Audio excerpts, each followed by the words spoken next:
자, 하버머스의 비판 이론을 먼저 살펴볼 텐데요. 하버머스의 비판 이론 살펴볼 때 목차가 있습니다. 즉, 첫 번째, 하버머스의 기본 입장을 살펴볼 거고, 두 번째, 하버머스가 제시한 의사소통적 합리성에 대해서 한번 살펴볼 겁니다. 그리고 마지막으로 요약을 하면서 이거 시험에 어떻게 나올지 마무리해 보도록 할 텐데, 첫 번째, 하버머스는 도대체 어떻게 생각을 하고 있냐, 그걸 살펴보면, 무조건 모든 거에 대해서 비판하고 있는 건 아닙니다. 하버머스는 예를 들면 모더니즘에 대해서 완전히 비판적이었던 1세대의 비판주의 철학자와는 달리 모더니티, 인간이 가지고 있는 이성, 이거에 대해서 긍정적인 면을 찾아낸 거죠. 이제 긍정적인 가능성을 확신하고 도구적 이성의 비판과 함께 민주적 상호작용의 가능성 및 의사소통의 합리성의 가능성을 제시하고 있다. 즉, 인간이 가지고 있는 이 이성이라고 하는 게 무조건 비판을 받을 만한 대상은 아니라는 거죠. 이성을 추구하면서 우리가 갖게 되는 문제점도 충분히 있지만, 예를 들면 과학화 이런 거 있죠. 과학기술이 발전하면 발전할수록 우리 사회가 과연 윤택해진다고 생각하십니까, 여러분? 아닌 경우가 많습니다. 왜냐면 그 과학기술이라고 하는 거의 발달, 사회지식이 발달하면서 그게 한 가지 제일 좋은 거, 제일 합리적인 거, 이게 제일 효율적인 거라고 하는 게 정해지고 나면 그 나머지 것들은 다 쓸모없는 것처럼 치부하게 되는 문제점들이 있어요.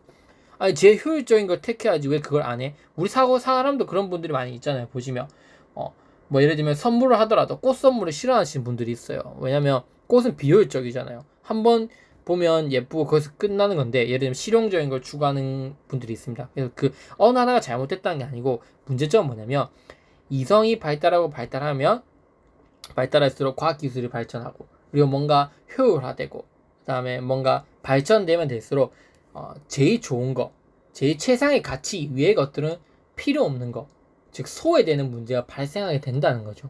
그래서 그런 인간이 가지고 있는 이성적인 거에 대해서 비판 이론에서 접근을 해서 부정적인 요소를 봤습니다. 하지만 하버머스는 그와 다르게, 물론 이런 도구적 이성은 비판의 요소가 될 수 있지만 우리가 이런 이성을 바탕으로 합리적이고 민주적으로 상호작용할 수 있는 능력이 또 있다는 거예요.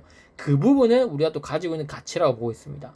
그래서 도구적 이성을 극복하기 위해서 하버머스는 다작, 다독, 혹은 수많은 것들의 어떤 실천, 남들과의 교류, 이런 거를 실시해서 다양한 가치를 인정해 준다면 이런 도구적 이성으로 해서 발생하는 문제점들을 충분히 극복할 수 있다고 본 거죠. 즉 1세대에서는 인간이 만들어낸 어떤 과학과 기술, 인간이 만들어낸 그 문화가 다시금 인간을 지배하는 새로운 형태로, 이데올로기로 작용하고 있다고 비판하게 된 거죠. 우리가 엄청난 이성의 발달로 만들어낸 어떤 문화적 질서, 그것으로부터 만들어낸 과학기술, 그게 다시금 인간으로 하여금 뭔가 사람을 지배하는 수단으로 전락돼서 쓰이고 있다는 걸 비판한 게 바로 아도르노라고 생각하시면 됩니다. 어렵지 않죠? 근데 하버머스는 거기에서 우리가 가지고 있는 이성에서 방금 말씀드렸지만 합리적인 의사소통을 통해서 이런 부분을 극복할 수 있다는 걸 내비친 겁니다.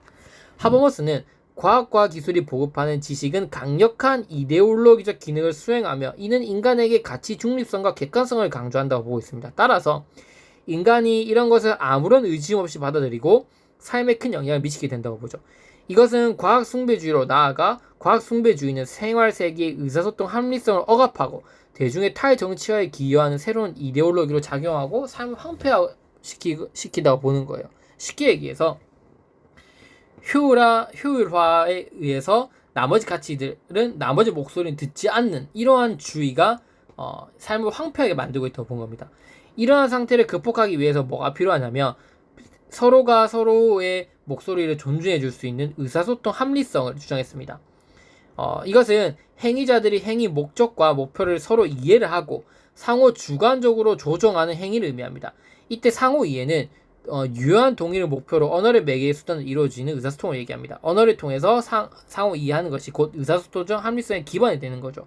이러한 의사소통적 합리성은 강제 없이 토론을 통해서 뭔가 합의점에 도달한다는 점에서 합리성을 의미한다고 볼 수 있습니다.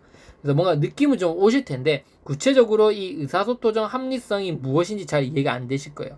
그래서 시험에 나올 수 있는 건 뭐냐면 이런 배경을 통해서 여러분들이 이걸 보시면 지금 뭔가 하버머스에 대해서 이야기하고 있구나, 이런 것들 여러분들이 인식할 수 있으면 돼요. 그 다음에 제일 중요한 거는 이 의사소통적 합리성을 서술할 수 있는 거죠. 서술할 수 있어야 된다는 겁니다. 그 부분에 대해서 좀 더 구체적으로 한번 살펴보는 시간 갖도록 하겠습니다.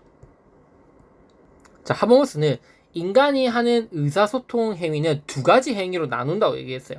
뭐냐면 첫 번째는 목적 합리적 행위, 두 번째는 의사소통적 행위로 봅니다. 목적 합리적 행위는 뭐냐면 어떤 목적을 달성하는 데 이용할 수 있는 여러 가지 대안된 줄 가장 효율적인 수단을 선택할 수 있어야 된다는 의미이며 합리성을 추구하는 걸 목적 합리적 행위라고 그래요. 두 번째, 의사소통적 합리적 행위는 뭐냐면 목적 달성에 비해서는 비능률적이라고 하더라도 가능한 우리 모두가 동의하고 합의를 이룩하는 데 높은 가치를 부여하는 것을 의사소통적 합리성이라고 그래요. 이를 추구하는 것을 의사소통적 행위라고 볼 수 있는 거예요. 그래서 뭔가 최고의 효율은 아니지만 그래도 뭔가 우리가 의견을 서로 공유하고 합리적으로 무언가를 달성해 나가려고 하는 게 의사소통적 행위라고 볼 수 있어요.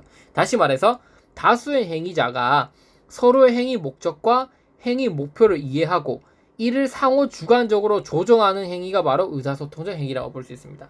나머지 부분은 지금 뒤에 것과 연관해서 다음 강의에서 구체적으로 설명해 드리도록 하겠습니다. 자, 이러한 의사소통의 행위를 통해서 모든 행위자에게 유용한 동의를 얻는 것을 목표로 하게 되고 그러기 위해서는 모든 행위자가 어떠한 강제 없이 토론을 통해 합의에 도달해 나갈 수밖에 없습니다. 이러한 합리성을 의사소통 합리성이라고 볼 수 있어요. 이러한 합리성을 달성하기 위한 조건은 다음과 같습니다. 첫째, 행위자 간의 상호 간의 인격을 존중한다. 둘째, 대등한 토론을 진행한다. 셋째, 정보를 공유한다. 이 세 가지 조건이 달성하게 되면 이상적 담화 상황이 될 수 있고 이를 통해서 평등한 발언 기회를 얻고 합리성에 도달할 수 있다고 보는 거죠. 그래서 여기 보시면 아시겠지만 뭔가 좀 비효율성을 갖더라고 하더라도 다른 사람의 의견을 하나하나 다 들어보고 그 의견을 다 수용해서 최적의 어떤 의사결정을 내리도록 하는 방식이 바로 의사소통 합리성이라고 볼 수 있죠. 그리고 이러한 합리성을 실천하기 위해서는 상호 인격을 존중하고 토론 기회도 반드시 공평하게 부여받고 정보도 함께 공유하고 이러한 과정을 거친다면 우리가 합리적으로 비효율성은 좀 떨어진다 하더라도 문제를 해결해 나갈 수 있다라고 보는 거죠. 이게 하버머스의 의사소통의 합리성이라고 볼 수 있습니다. 이게 왜 중요하냐? 하버머스는 근대 사회의 병리 현상인 병적인 현상인 과학 숭상주의로 인해서 목적 달성을 위한 수단의 효율성만 따지는 것에서 비롯되었기 때문에 의사소통의 합리성을 회복하여 목적 규범성 및 정당성을 검증하게 되면 생활세계가 합리화되어 사회 병리 현상이 치유될 수 있다고 보았습니다. 합리성을 갖춘 의사소통이란 대화 당사자들이 타당한 근거를 내세우고 자신의 주장을 하고 그 주장을 서로 이해하고 그 중에서 특정 주장이 가장 타당하다고 모두가 합의할 때까지 대화를 이루고 합의가 되면 그 결과를 수용하는 방식이죠. 이런 방식을 통해서 우리가 겪는 어떤 그 비인간화, 인간소의 문제를 충분히 극복할 수 있다고 보았습니다. 그래서 이러한 문제들을 어떻게 해결해 나갈 것이냐, 하버머스 관점에서 서술해 보아라고 한다면 의사소통 합리성, 우리 여러분들이 서술해 주시면 되겠죠. 어렵지 않습니다. 그래서 이 부분, 제일 중요한 부분을 꼽으라고 한다면 이 부분이라고 볼 수 있겠죠. 여기서부터 여기까지입니다.